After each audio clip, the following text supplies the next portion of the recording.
তারা নামাজকে ব্যায়াম বলে থাকে। এই সম্পর্কে আমি রাসূল করিম সাল্লাল্লাহু আলাইহি ওয়াসাল্লামের একটা হাদিস বলতে চাই।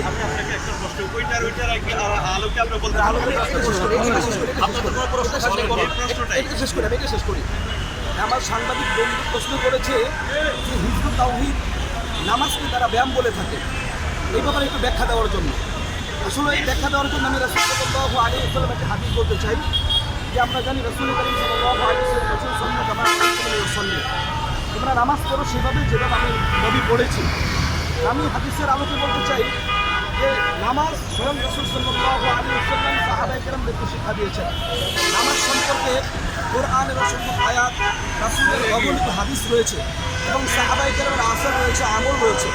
আর নামাজ সেই রাসূল সাল্লাল্লাহু আলাইহি ওয়াসাল্লামের যুগ থেকে নিয়ে এই পর্যন্ত ঠিক রাসূল সাল্লাল্লাহু আলাইহি ওয়াসাল্লাম যেভাবে নামাজ পড়েছে যেই নমুনায়, সেই নমুনায় এখন পর্যন্ত পড়া হচ্ছে, কিয়ামত পর্যন্ত পড়া হবে।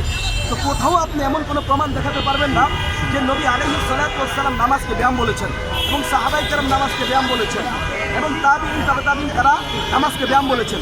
অতএব এই হিজবুত তাওহীদ তথা হিজবুত শয়তান যারা নামাজকে ব্যায়ামের সাথে তুলনা করে, এরা মূলত ইসলামের সাথে তারা গাদ্দারি করেছে, ইসলামকে কটাক্ষ করেছে।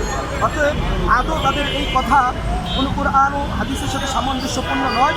এটা তাদের বিভ্রান্তিকরের একটা কথা, মুসলমানদের মাঝে ডিভাইড করার একটা কথা, মুসলমানদের মাঝে দ্বিপাক্ষিক একটা সাংঘর্ষিক অবস্থান তৈরি করার একটা বক্তব্য।